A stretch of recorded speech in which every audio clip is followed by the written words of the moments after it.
How do we set ourselves up to win?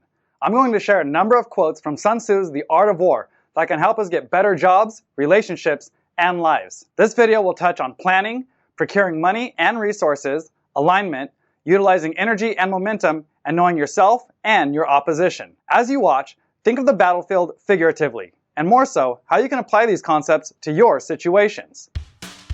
I'm Michael Archuleta, and these are the things we need to know. Like badass skills and tactics? Subscribe and hit the bell. Part 1. The situation. To fight and conquer in all your battles is not supreme excellence. Supreme excellence consists in breaking the enemy's resistance without fighting. The skillful leader subdues the enemy's troops without any fighting. He captures their cities without laying siege to them. He overthrows their kingdom without lengthy operations in the field. In order to carry out an attack, we must have means available.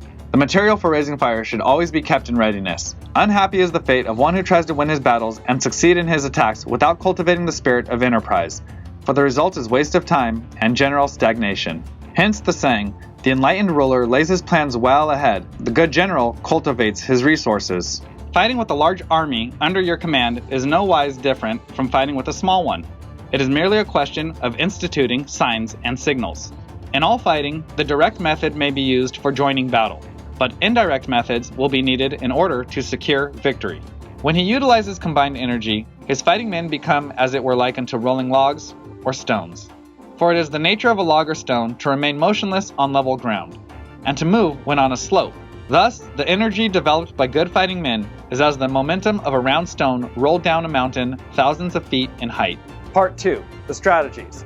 There are 5 essentials for victory. 1. He will win who knows when to fight and when not to fight. There are roads which must not be followed, armies which must be not attacked, towns which must not be besieged, positions which must not be contested, commands of the sovereign which must not be obeyed. 2. He will win who knows how to handle both superior and inferior forces. Numerical weakness comes from having to prepare against possible attacks. Numerical strength from compelling our adversary to make these preparations against us. The general who thoroughly understands the advantages that accompany variation of tactics knows how to handle his troops. In all fighting, the direct method may be used for joining battle, but indirect methods will be needed in order to secure victory. Indirect tactics efficiently applied are inexhaustible as heaven and earth, unending as the flow of rivers and streams. Like the sun and moon, they end, but to begin anew. Like the 4 seasons, they pass away to return once more. There are not more than 5 musical notes, yet the combinations of these 5 give rise to more melodies than can ever be heard. 3. He will win whose army is animated by the same spirit throughout all its ranks. The moral law causes the people to be in complete accord with their ruler, so that they will follow him regardless of their lives, undismayed by any danger. The consummate leader cultivates the moral law, and strictly adheres to method and discipline. Thus, it is in his power to control success. 4. He will win who, prepared himself, waits to take the enemy unprepared. Whoever is the first in the field and awaits the coming of the enemy will be fresh for the fight. Whoever is second in the field and has to hasten to battle will arrive exhausted. The clever combatant imposes his will on the enemy, but does not allow the enemy's will to be imposed on him. 5. He will win who has military capacity and is not interfered with by the sovereign. In war, the general receives his commands from the sovereign.